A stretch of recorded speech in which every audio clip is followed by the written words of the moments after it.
Hey there, it is Ryan Seacrest with you. Do you want to make this summer unforgettable? Join me at Chumba Casino. It's this summer's hottest online destination. They are rolling out the red carpet with an amazing welcome offer just for you. So don't wait. Dive in now and play hundreds of social casino games for free. Your chance to redeem real prizes is just a spin away. Care to join me? Sponsored by Chumba Casino. No purchase necessary. VGW Group. Void where prohibited by law. 18 plus. Terms and conditions apply.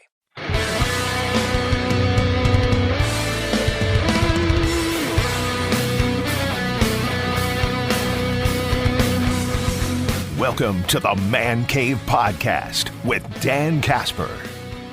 What's up, everybody? Welcome to this episode of the Man Cave Podcast, brought to you by Hy-Vee and Toyson Ford.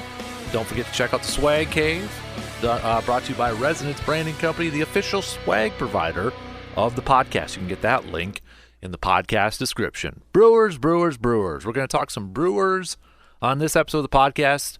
Brandon Berg's going to be joining me here in just a second.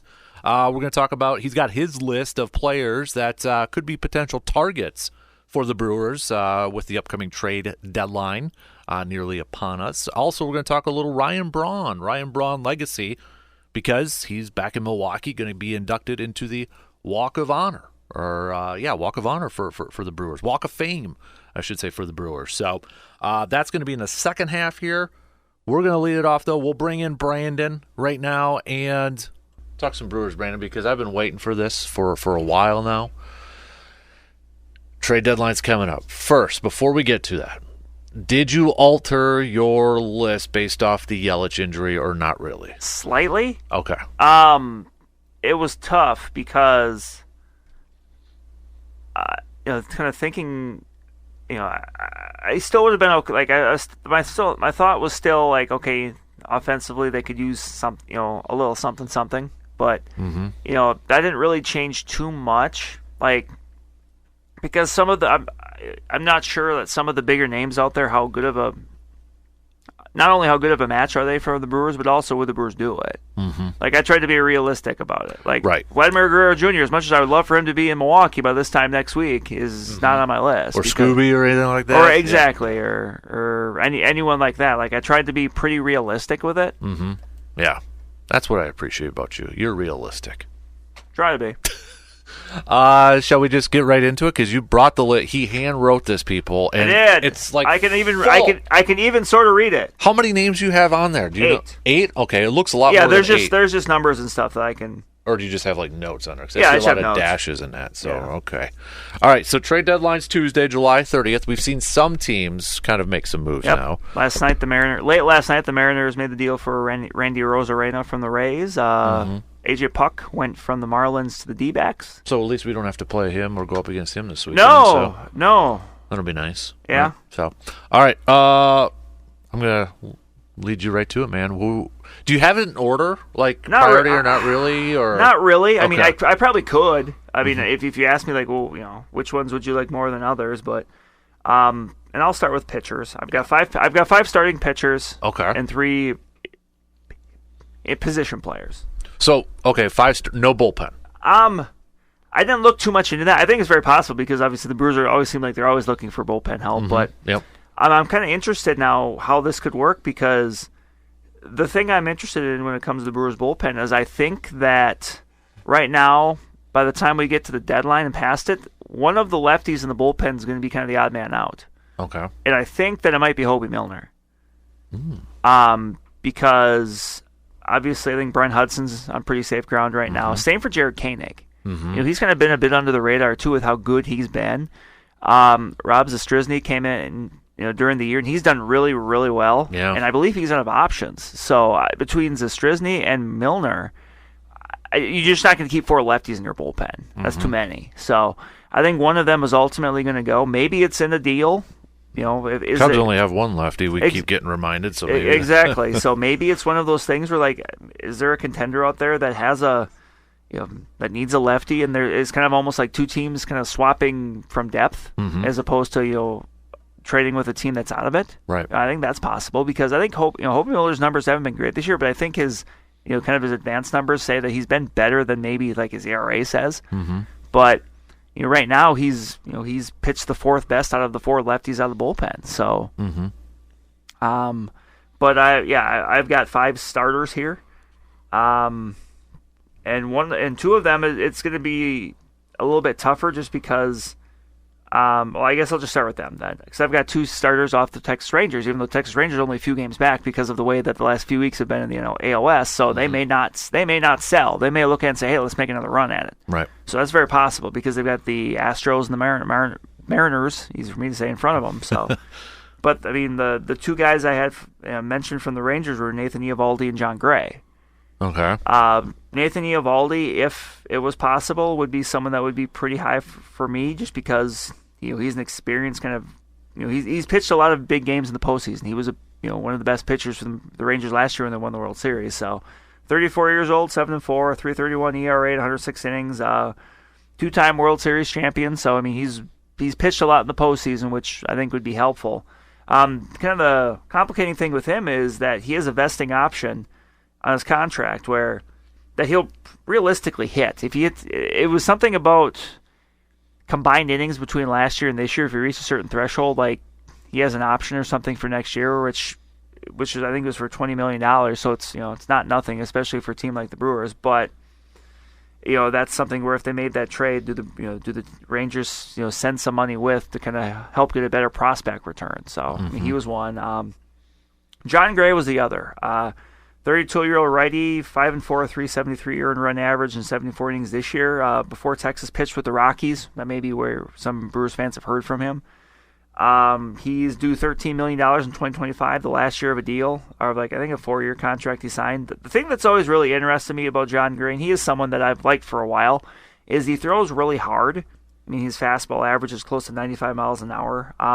But the reason it's interesting to me is he's always been like good but not great, and I always felt like maybe there was a little bit more there. Maybe that maybe getting to hang out with the Brewers and making a trip to the pitching lab, maybe they can see something. I don't know, but like he's just always someone that I always felt like should be a little bit better than he is. Okay. So thought maybe coming to Milwaukee would unlock that. The last 3 I have are 3 pretty realistic ones, and they're guys you're going to hear talked about a lot.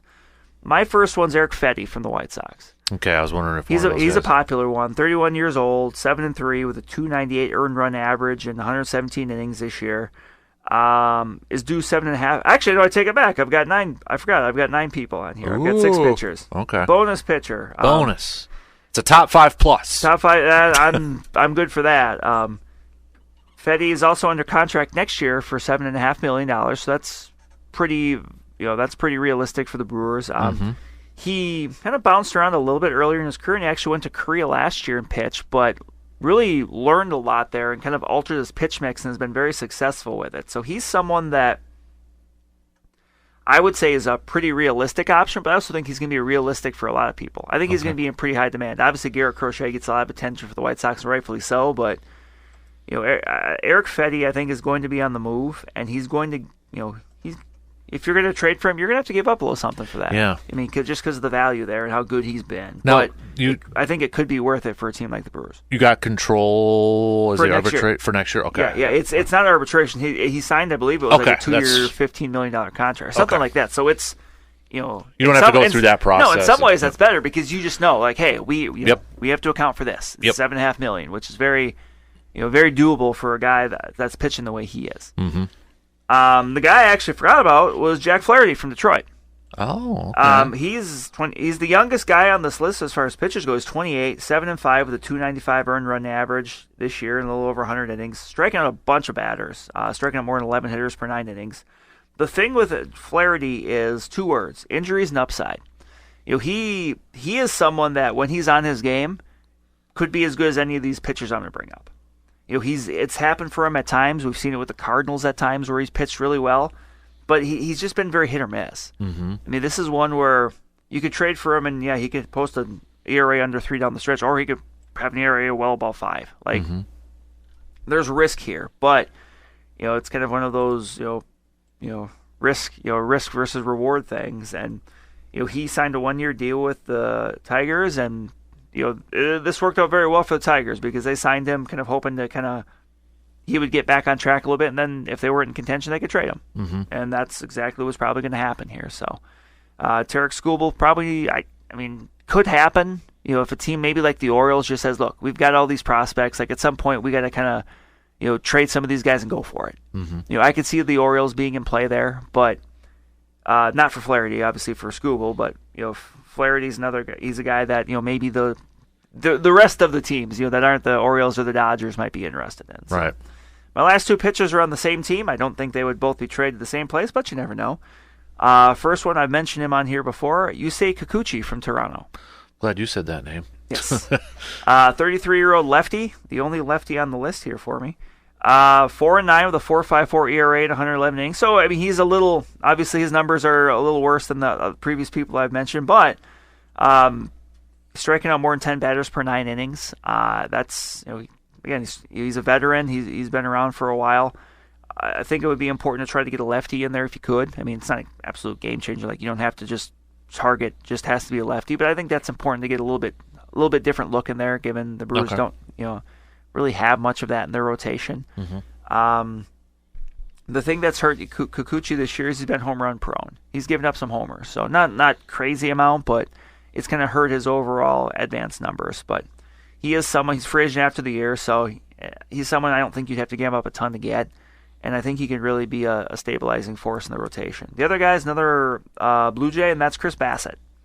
35 years old, righty, 8'9", 378 earned run average in 119 innings this year with the Blue Jays.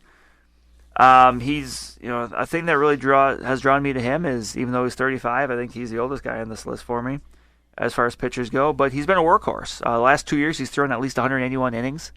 That's, I think, important for the Brewers. Yeah. They're, I'm sure, looking for another guy like that. The caveat with him, a bit like it is with maybe like John Gray or even Eovaldi, is he's under contract next year, and it's not cheap. It's $22 million, so that's a bit much. But I still think that... Is there an option, do you know off the top? No, this. It's guaranteed. That's what it is. Okay. So, but this is also one of those things where the Blue Jays could send some money to try to get a better prospect return. Yeah, got it. So if they send, $6-7 million, suddenly that's maybe a little bit more palpable.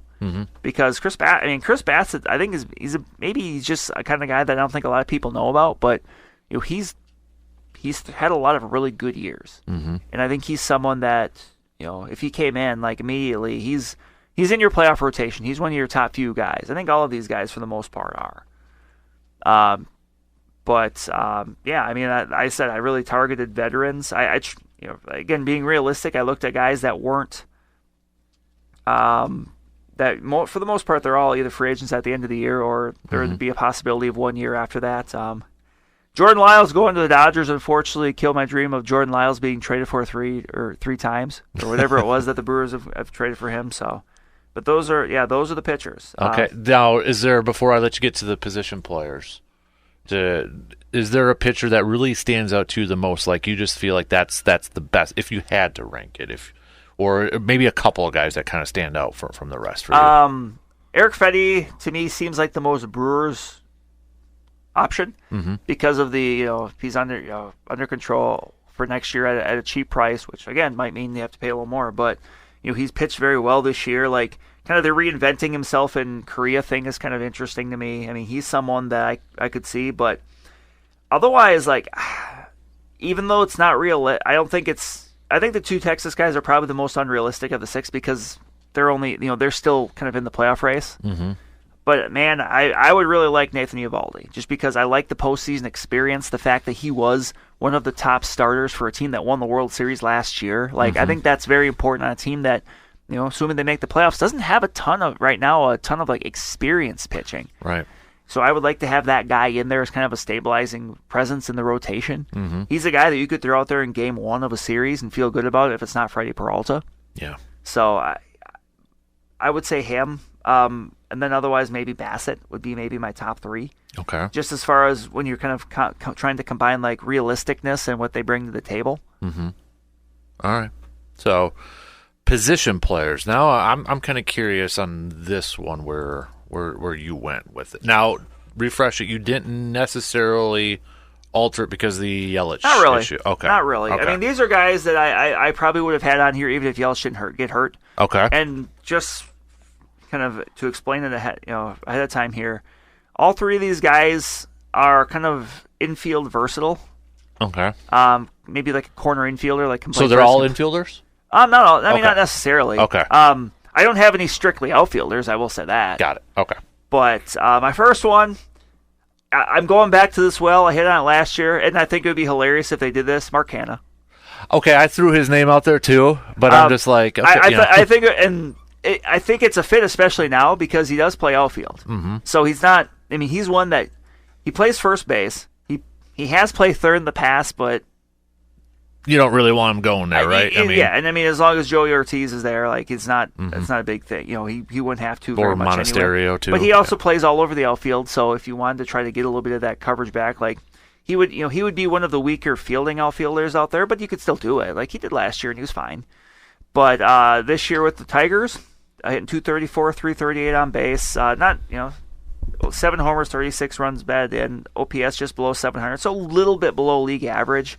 But the thing that draws me to him, even this year with those numbers, still he has an 880 OPS against lefties, right-handed batter. And it worked. It worked out so well last year. He came in. He was one of their best hitters down the stretch. He just fit in really well. It wasn't a very sexy trade. No, but it worked really well. Yeah. And he had some big hits for them, and obviously the Brewers are very familiar with him. They are. And also, this isn't a reason to do it, but I just think it would be funny, the fact that they trade him to the Tigers, and then 6 months, 7 months, 8 months later, they would trade back to get him back. Mm-hmm. I just think that would be kind of funny. Do you remember who they traded, who they got back from the Tigers? Okay. No, I don't. There you go. And he was just someone that it could work. Like, I'm going to throw this out here. All three of these players I've got in here all can play first base. Okay. Because you're not. Rhys Hoskins isn't going anywhere, but Jake Bauers, I'm just kind of hit or miss on. Like he's honestly exceeded my expectations, but I feel like you need a little bit more there. That a little bit more pressure goes onto whoever's in that spot now that Yelich is out. Okay. Hoskins, you're just going to have to hope he kind of figures it out here down the stretch. He's not going to get dealt. He's just someone that you're just going to have to kind of ride with and hope it gets better. My second one, this will be a familiar name for people, Justin Turner. Okay, I threw his name out there too. So quarter infielder, can play first, can play third. Brewers were interested a couple years ago. Probably shouldn't play third too much, but he can. If you need to give Joey Ortiz a off, you can play over there. But more so first base. Very similar numbers to Mark Canha, hitting 243, 339 on base. Not slugging super great, OPS of right around 700, so a touch below average. But like Mark Canha, 730 OPS against lefties. He hits lefties really well. We've talked about this so many times over the years. The Brewers struggle against left-handed pitching. Like if they can get someone that helps there, that's big. He's a free agent after the year. He's 39 years old. This might be it for him. But a veteran. He's how many years was he with the Dodgers or even the Red Sox or whatever, but more so the Dodgers in the playoffs. Like a guy that on a team that doesn't have a ton of experience, it would be nice to have. And he's with the Blue Jays right now. I have to imagine he's going to be on the move somewhere. This is a guy I think that could be had without a super high price. I like so we're kind of thinking the first two. All right. Yep. The third and final. My last one. This one's a little bit more of a kind of a challenge trade because the player's not necessarily doing very good this year, but I think he could fit, and especially if he does a little bit more in line with what he's done in his career. And that's another Detroit Tiger. That's Gio Urshela. Okay. He can play all around the infield, but more so first base, third base, and he can play third base. Like he's the best third baseman out of this bunch. If you need it for coverage behind Joey Ortiz. This year he's hitting 249 on base though is 287. OPS is in the lower to mid 600, so not great, but a career 274 hitter, OPS of 733, which is above average.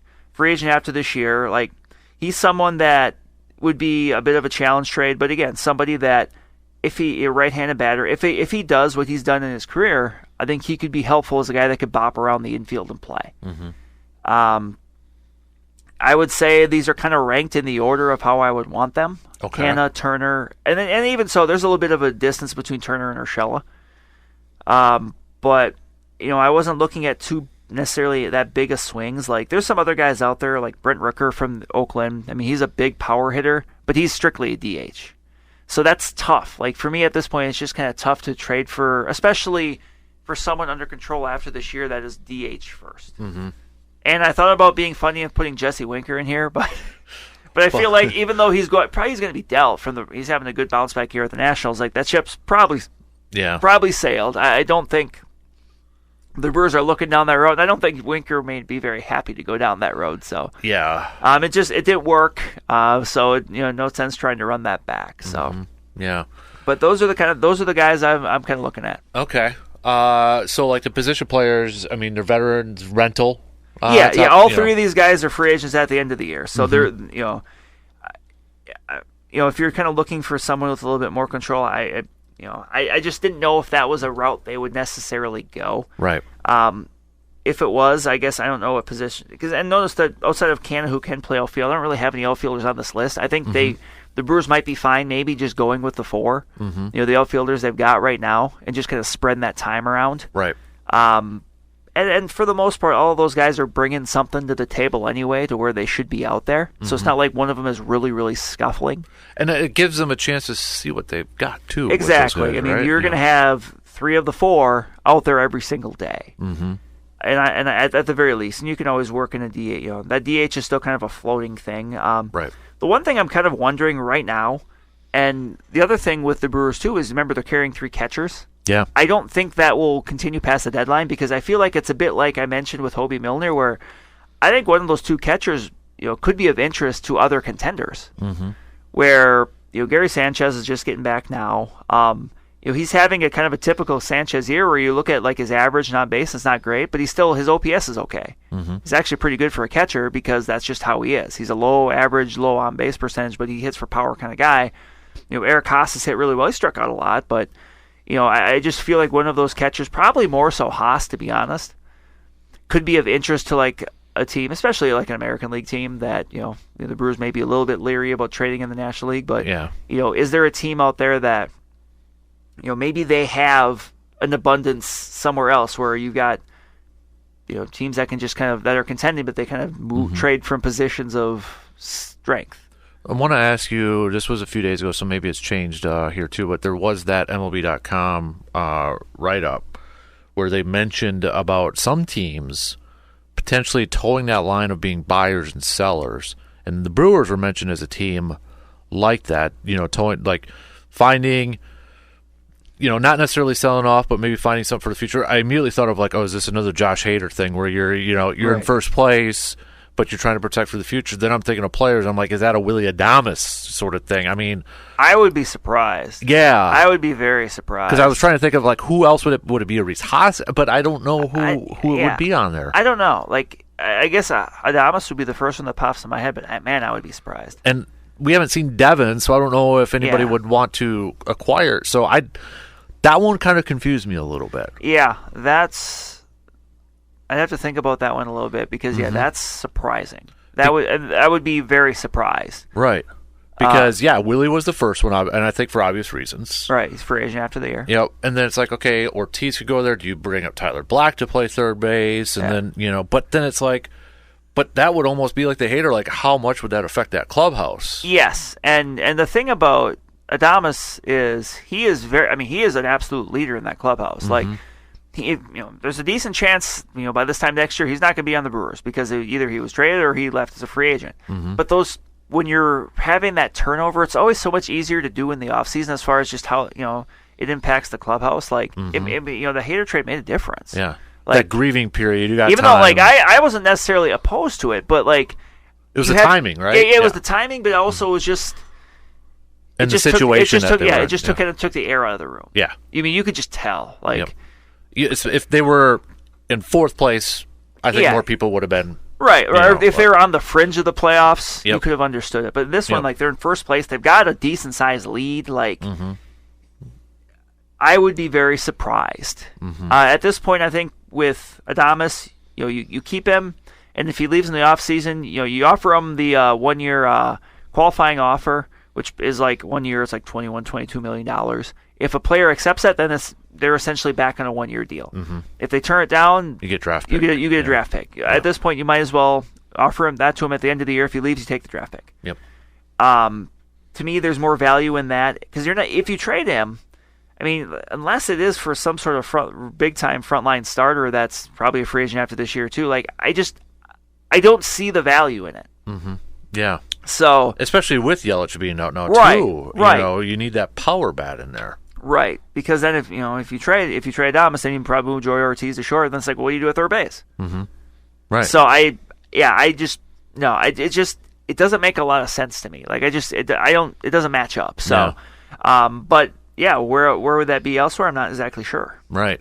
And that's the only thing I could think of. I'm like, but then who's the other option at first for Reese? Then again, is it Tyler Black that gets promoted again? And at some point, if the Brewers don't trade Tyler Black, which is possible, like I could see him being one of the guys on the move here, because they've got some other younger guys that can play kind of for the corner infield. And honestly, at this point, Tyler Black is probably more like first base. Like he doesn't really have a good arm, so third base. I know he's playing it some in the minors, but that's probably a bit more of a pipe dream than a realistic chance. They're kind of getting to the point where Tyler Black, where he's kind of done all he can do in AAA. He was there last year. He did well. He's done well there this year. And he's gotten some chances with the Brewers. It's been hit or miss. But did he just have 3 stolen bases the other day? I think something like that. But at some point, you just have to give him that chance. So, so my next question is that same with Joey Wiemer. I think that yes, he's turned it around. Like he's been better lately. To the point now where his numbers in AAA are actually pretty all right. He's someone I could see being on the move, just as far as a depth thing. And I've said it on here before. I like Joey Wiemer. Like I think he's a really good defensive outfielder that you can see how he would be successful offensively. It just hasn't entirely clicked. But he's another guy that I'm a firm believer that you can only be at AAA for so long. Yeah. Like at some point, and obviously the Brewers is a little bit tougher for them to give him a shot because they've got 4 other outfielders, 5 if you count Yelich, that should be in the majors that are being productive. So it's just a numbers game. Wiemer is somebody I could definitely see being dealt, just because they're dealing from a position of strength. Of the Wiemer, Frelick, and Mitchell class, though, would you say Wiemer has the potential to have the more power at the plate? I mean, we saw him display that power last year a little bit. I think so. I mean, can Mitchell get better at that power spot? But and part of it is with Wiemer is just he's so tall, he's so big, he's lanky. I've said it before. It reminds me of Corey Hart. I was just going to ask, where Corey Hart was kind of lanky and eventually he filled into it. But they're not the same player. But I think that's fair to say. But that doesn't mean he'll get there. It's kind of the whole idea of the ceiling. He's got I think there's a pretty high ceiling there. But what are the odds he hits it? It would either be Mitchell or Wiemer. No disrespect to Sal Frelick, but he's not going to be a home run hitter. No, and I think how he plays right now, he doesn't have to be. But he's that typical. He can either be like a table setter or that middle lineup to reset the table. If let's put it this way, if Bryce Trank continues to struggle, I could see Sal Frelick being moved back to leadoff. I mean that, and he's. With his average is on base, he gets on base. He's not the stolen base threat. He doesn't. At the very least, he doesn't steal as much as Terang does. But yeah, looking at some of the guys, either that basically some guys you've heard of that might be dealt. I would say Wiemer. I would say Hobie Milner maybe. Trying to think of anybody else offhand. I mean, I thought I would say one of those catchers. Would you really quick? Because I know we got to take a break. I thought Devin might have been back by now with everybody saying. I know he's in, but Trevor McGill, if Devin is back? Or do you think he could be a setup? I still think you keep him. Okay. Because I think then you have your 7th and your 8th inning set, and that allows you to kind of figure out how you're going to deploy Brian Hudson's and the OL Payams, who has turned it around here, it seems like the last few weeks. I just think it gives you more options. And when the Brewers have been at their best, that's kind of how it's operated. You knew the back end, whether it was Axford and K-Rod in 2011, or it was, Knable and, whoever Jeremy Jeffress. That's it. Jeremy Jeffress in 2018. That allowed you to kind of be a little bit more Hader could be judicious the 7-6 on how you got how you used Hader or Joaquim Soria or whoever. Yeah. Even though that's a position of depth and strength for them, I feel like the Brewers use that more than other teams do, so it's not like something you can necessarily trade from because they like to go to their bullpen so often. Mm-hmm. Right. Let's take a quick break, and we're going to talk a little Ryan Braun after these quick. Step into the world of power, loyalty, and luck. I'm going to make him an offer he can't refuse. With family, cannolis, and spins mean everything. Now, you want to get mixed up in the family business. Introducing The Godfather at ChumbaCasino.com. Test your luck in the shadowy world of The Godfather slot. Someday, I will call upon you to do a service for me. Play The Godfather now at ChumbaCasino.com. Welcome to the family. No purchase necessary. VGW Group. Void where prohibited by law. 18+. Terms and conditions apply. Words. We're getting set for another busy travel season, vacations, taking our kids to all their games and activities, and you need a proper vehicle to get you to where you're going and safely. That's where Toyson Ford can help you. Toyson Ford will go the extra mile to provide you with compelling options for new and used car shopping. They will gladly work with you on financing no matter what your budget may be. They're committed to giving drivers across the Chippewa Valley the best in customer service. Check them out for yourself. Visit Toyson Ford in Chippewa Falls today and check out their website, toysonford.net. Summer is in full swing. Are you stocked up and prepared? With the kids staying home this summer, family vacations planned, and ball games to go to, your pantries and cupboards are probably looking a bit bare these days. Save money and stock up this summer by doing your shopping at Hy-Vee in Eau Claire. Not only will you be able to get the best deals on the best items in the area, you can do some extra savings with Hy-Vee's fuel perks. Save money on groceries and gas. That's a win-win situation. So what are you waiting for? Get to shopping at Hy-Vee in Eau Claire today. Ryan Braun's going to be back in Milwaukee this weekend. Walk of Fame, one of the highest honors. Is that the highest one for the Brewers? There's the wall, and then there's the walk, right? There was the wall, the walk, and then you can have your number retired. Right. So, but the walk is higher than the wall, I believe, right? That's why. Why do they have to make it complicating? Or why do they have to have two different things? Because the one I don't think you're voted for. I think you just reach a certain amount of like statistical thresholds. That's right. So it's kind of like, and I don't mind that. Like, it's a way to acknowledge like the people that were, you know, like good, but like you're never gonna get like your number retired and stuff. You know, like you've got like someone like Bill Hall or it looks like the walk is that's the one that I think media votes on. Yeah. Is it only 22 inductees? So there's not. Yeah, you kind of have tiers to it. Yep. Yeah, because the first class in 2001 included Hank Aaron, Raleigh Fingers, Paul Molitor, Robin Yount. So yeah, in 2007, former Braves players were added to the ballot. So there you go. Okay. Okay. Yeah. Once you put it that way, I forgot. Yeah. Once you reach a certain, then it highlights some of those. However many games or what at bats, whatever it is. Mm-hmm. Like trying to see. Okay, so Fielder was in 22. Ben Sheets is in 23. So then Braun's going to be in 24 here. Okay, so I want to talk a little bit about that complicated legacy for one Ryan Braun, but we'll get to that here in a little bit. Let's do some local sports roundup here. I know we're getting close to the prep season, Brandon and such, but we still got some baseball going on. I know Legion-wise, Legion Eau Claire 19U has advanced, but Chippewa Falls 77. Chippewa Falls 17U advanced. They actually start state today, I believe, in Kaukauna. Mm-hmm. So next week, Eau Claire 19U, they'll be in action at state as well. So you got some other teams that are obviously that will be joining them. I mean, that's familiar ground for Eau Claire. Yeah. And they're always the threat, even if they don't. There's some years that are maybe better than others in the regular season, but once you get to state, I mean they can always put it together. So right, they've played a lot of late July into August baseball over the last several years. Yes, they have. So we got Legion baseball still going on right now. Yeah, CRBL. This is the last weekend. Okay. So teams will have a couple games left. The divisions are decided. The Tilden Tigers won the North. The Osseo Merchants won the South.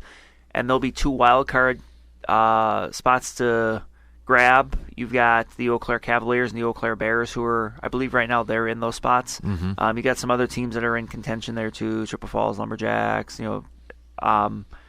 and so once you get to the end of the year or the end of the weekend, you're going to have next Wednesday night. You'll have the semifinals. So you'll have the 1 seed versus the 4 seed. Mm-hmm. So and then the 2 and the 3, and then those 2 winners will play next Saturday for the league championship. And then keep in mind after that, you still have the WBA tournament, Wisconsin Baseball Association State Tournament, which will start a little bit later on in August. This year, I think I mentioned it before, but they're going to a 2-class format, so Class A, Class B. Class A is the bigger areas, and then Class B is for the smaller ones, but they're kind of like a division, right? Yeah, think of it like divisions, but like in high school. But and there will be a lot of the CRBL teams, even though the ones that didn't make the league playoffs, that will be in action there. So do they get like selected based off pretty residents? much? Yeah. Okay. And then you have like regionals where certain areas host a regional. I think Augusta might be hosting one, but I'm not positive on that. Okay. And they'll host regionals, and then the teams with the best regionals advance to the finals, which will be a little bit later on in the month, and then it's kind of single elimination from there. So, so wrapping that up, I know we got some Babe Ruth teams still in action too, trying to keep their seasons alive and such. And as we mentioned, the Eau Claire Express with a big win last night against Thunder Bay. Thunder Bay is in first place, but it was a walk-off victory for the Express, 10-8 victory last night, and the Express now just 2 games back from first place. They got Thunder Bay again tonight.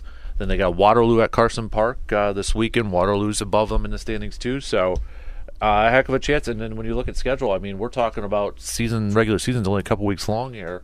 If you haven't been out to Carson Park yet, you better. Well, and they got Thunder Bay on the road in the middle of August for 3 games. That could be a doozy one there too. Good, very important. So.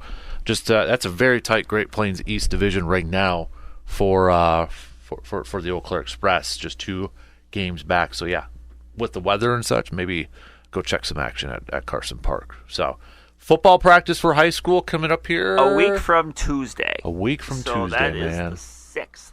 Wow. And you will have the 11-man team start and the 8-man team start a week later, and then you'll have other sports that kind of get going about that same time too. And football's the first one for fall? Football, 11-man football is the first. Okay. And then we are off. Any scrimmages that you know off the top of your head?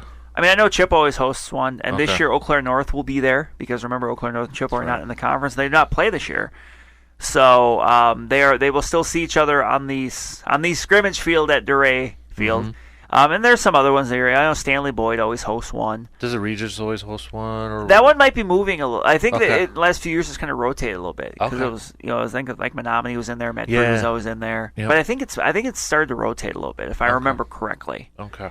But there will be some around here, and then I mean we are one.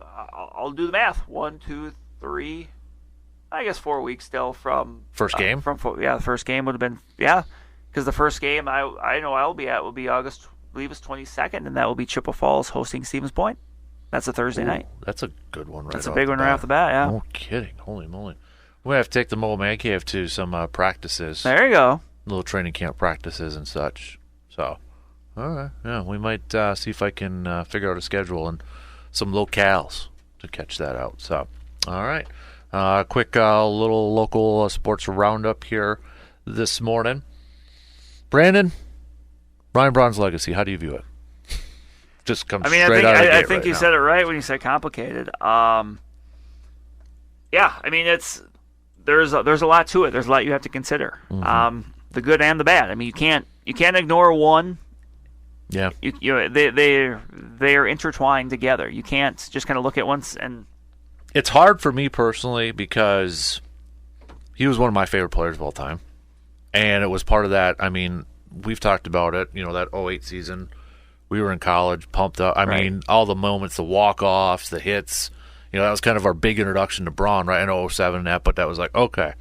Then 11 was like, then we know what happened in 11 afterwards and all that. So it's very complicating for me because I was such a fan of his. Right. And he was, and that group, and you kind of touched on it, but that group that Braun, Fielder, Weeks, Hardy, Sheets, that group was that was the group that brought Brewers baseball back to relevance.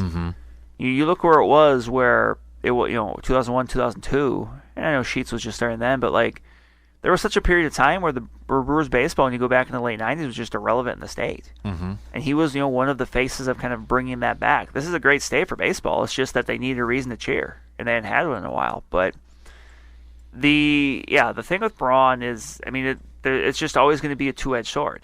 When you look at it, you're going to look at, statistically, he is, and really just, you can say just in importance. I mean, he's one of the best players in Brewers franchise history. I'm not going to put him above Jan or Molitor, but when you look at his numbers, but then when you look at the fact that he was a key part of two different groups. Yeah. When you look at 2008, 2011, and then that 2018, 2019 group that gets got the kind of that next wave. He was first Yelich. He was hitting third for both of them. Mm-hmm. Like he was a key part for both of them. He kind of survived through one group into another, and he was a key player for it. But you have to we can say all the stats and the accolades that he has, but you have to bring up the other half of it, which was, I mean, it's not even necessarily just that he got suspended for steroids, because there's lots of prominent players that have. It's the lying. Exactly. It's the other stuff that came along with it that that turns a lot of people off, and that's something where even now, you can ask 5 different Brewers fans their thought on Ryan Braun, you could probably get 5 different opinions. Mm-hmm. Yeah. It's just it's divisive. I mean, you hear that with other things, but I think that's kind of the case with Braun. Mm-hmm. So, and I heard you talking last hour, and that's I'm sure going to lead into the kind of the next thing is the idea of retiring the number. Right now, he is to me the only one that I think you can make a realistic case for. Mm-hmm. I mean, at this point, number 17 is just kind of off limits, for Jim Gantner.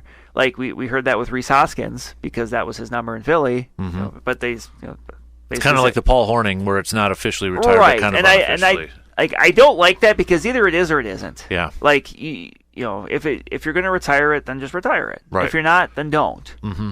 But with Braun, I kind of lean a little more towards yes, because of the numbers and because of that. And I get it. Like there's, I just spent a minute explaining why it's such a complicated legacy. But the Brewers don't exactly have a deep bench they can go to. Like, if you're going to do this, like right now, who else would have their number retired besides Ryan Braun? Right. It's not Fielder.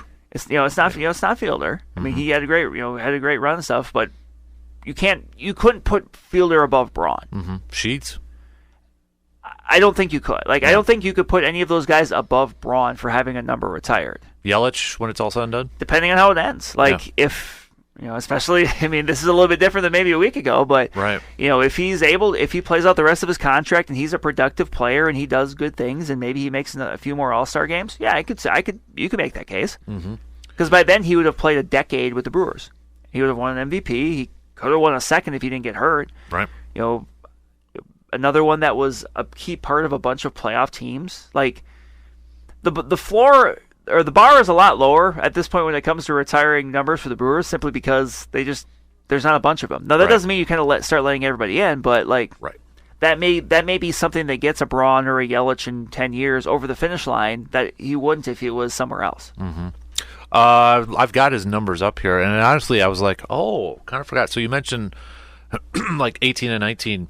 And 19 was, I almost count that as his last season because 2020 was the COVID one, and he played 39 games, and kind of surprised that was his last year. That was his final year. But 2019, he finished with a 285 batting average, 22 home runs, OPS of an 849. That's pretty solid numbers, right, for a guy who was 35 years old at that point. 2016, though, too, he actually got MVP votes. He finished with 30 home runs and a batting average of 305 and OPS of a 903. Yeah. In a 2016 season. I think sometimes maybe some people think after he was suspended and stuff the numbers kind of went down. They really didn't. No. I think statistically his 2012 season was better than 2011 when he won the MVP. Yeah, 2012 he had 41 home runs, the most in his career, 112 RBIs. He hit 319. Batting average was a little bit down, but still, I mean, you're talking 332 and 319. But he had a higher OPS, or about the same OPS, 994, 987, 595 slugging compared to 597 slugging. But even in 2013 was the one where he got suspended, played 61 games. Still had a 298 average, 14 266, and in 18 he had 254 there too. But you look at it, overall he finished his career as a 296 hitter, slugging 532 and an OPS of an 891. Yeah, I mean you're right, because I think there's that notion he was hurt a lot afterwards, and his numbers went down. And he had to work through it, but he still was available more often than he was, and he has over. I mean, I don't know the exact number, but he's over 300 home runs, right? His 352. Yeah, so club leader in home runs. I mean, he's the club leader statistically in a lot of things. Yeah. He only, if we don't count the COVID year, there was only 1 year where he did not play over 100 games, which I think kind of still surprises me a little bit. Was the year he suspended, right? Yeah. 2013 when he played 61. Every other year he played over 100 games, which, again, I think there's that narrative, and I'm guilty of it too, is like, oh, I thought there would have been a couple of years where he didn't play, He missed time, but he never missed like a ton of time outside of... Right. I mean, outside of 07, his rookie year, the other year that 2017 he had 104. Other than that, you're looking at 151, 158, 157, 150, 154, 135, 140, 135, 125, 144. I mean, that's pretty darn solid. Remember, he would, especially later on in his career, he got a lot of maintenance days. Mm-hmm. Yeah. And that was before the DH in the National League. So somebody said Trevor Hoffman for body of work Hall of Fame. Not enough time with the Brewers though.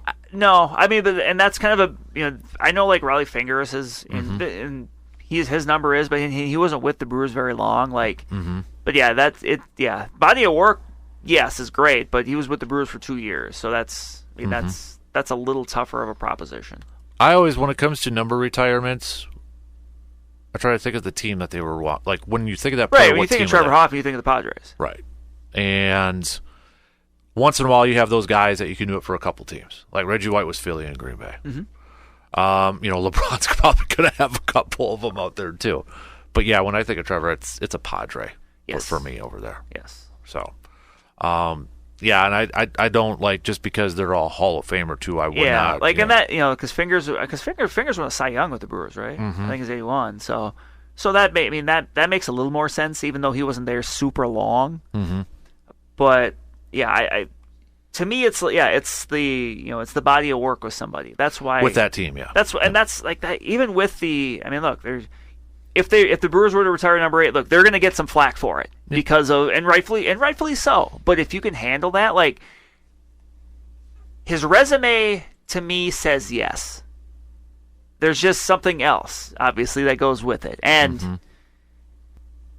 To me, to me, that's a different level than if he had legal issues. Let's put it that way. Yeah. I mean, I don't want to split hairs, and I want to split hairs on if you're a jerk, if you've done I don't want to split hairs and say like, well, he was a jerk, but he wasn't a jerk like that. Like you're still a jerk. You still. If he didn't get caught with the lying thing, does that make a difference? Yes, it absolutely does. It absolutely does. If he doesn't lie about it or anything, or try to drag somebody else's name in the mud, then I honestly I think it's probably done. It's either done or it's getting done this weekend. Yeah, because that's something that look, a lot of people are gonna hold on to, and I don't blame them. I don't blame them for that. Yep. But that's the one thing that makes this more complicated to me. If that wasn't the case, it's not a question to me. Right.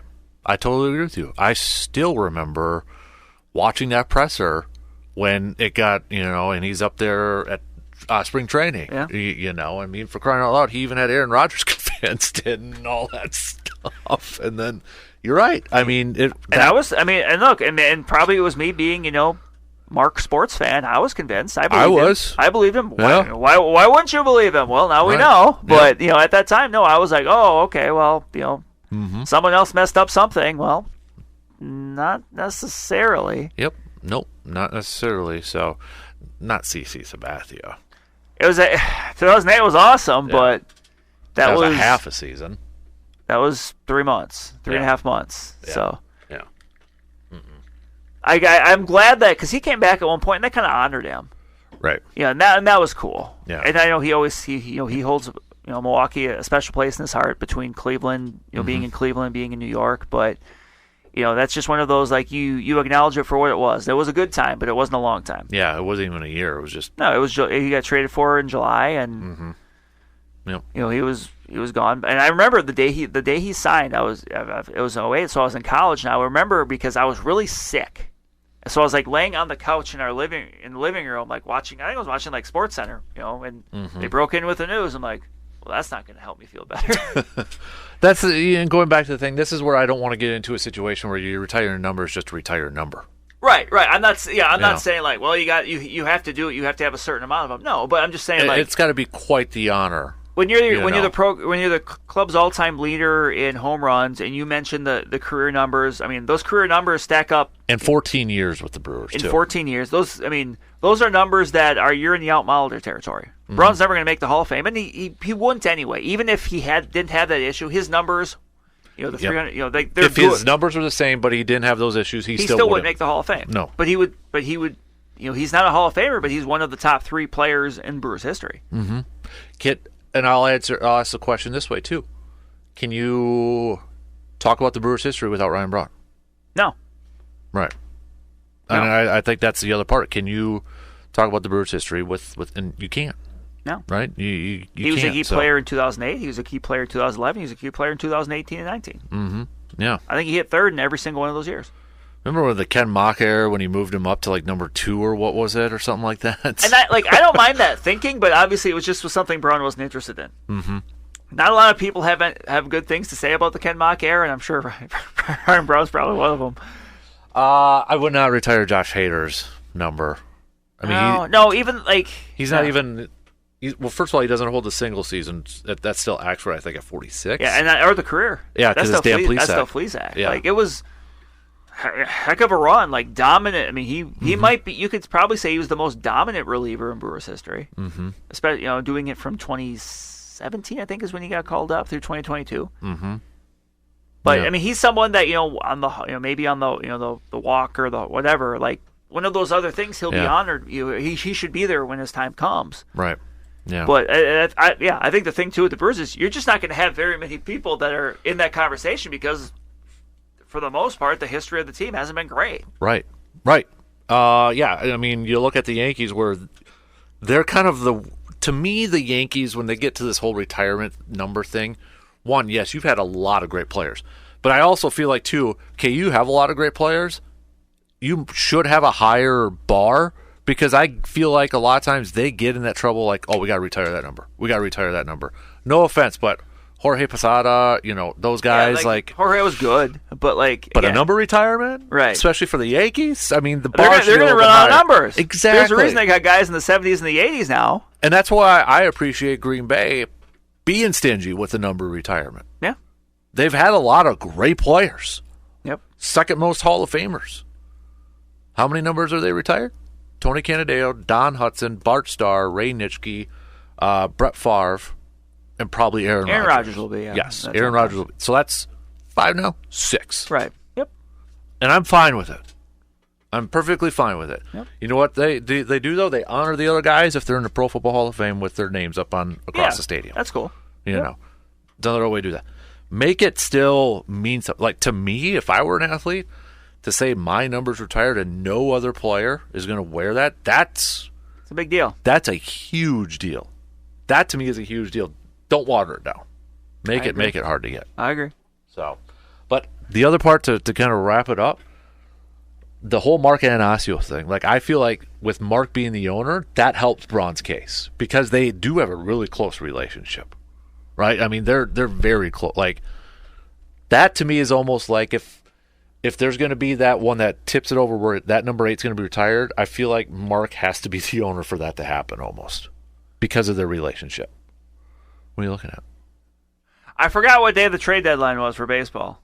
It's the 30th. Yeah, it is. At 5 p.m. Okay, so it's next Tuesday. I wasn't sure. That's kind of a change. A little bit. Were they training for Braun now? Acquiring Braun? So. He's got one more run in him? Got one more. I saw the video. He was in Milwaukee last night, I think. Still looks like he could play. So. Yeah, when he was, because when they were early in the year, when they were out on the West Coast, he was in the booth, and he looks the same.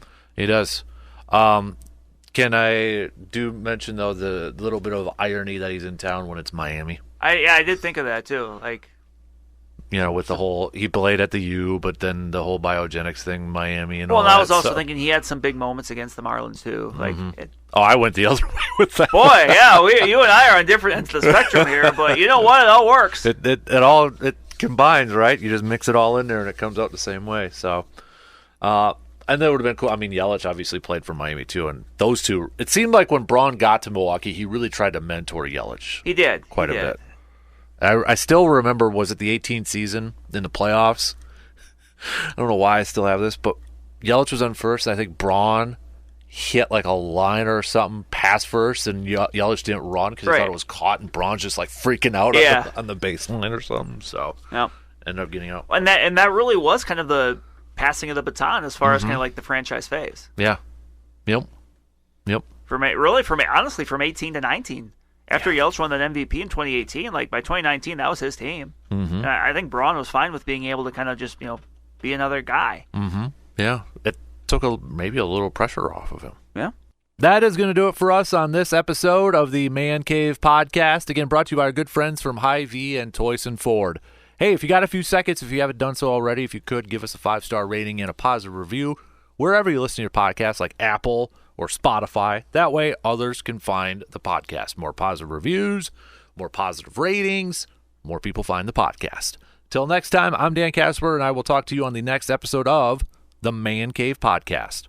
Hey there, it is Ryan Seacrest with you. Do you want to make this summer unforgettable? Join me at Chumba Casino. It's this summer's hottest online destination. They are rolling out the red carpet with an amazing welcome offer just for you. So don't wait. Dive in now and play hundreds of social casino games for free. Your chance to redeem real prizes is just a spin away. Care to join me? Sponsored by Chumba Casino. No purchase necessary. VGW Group. Void where prohibited by law. 18 plus. Terms and conditions apply.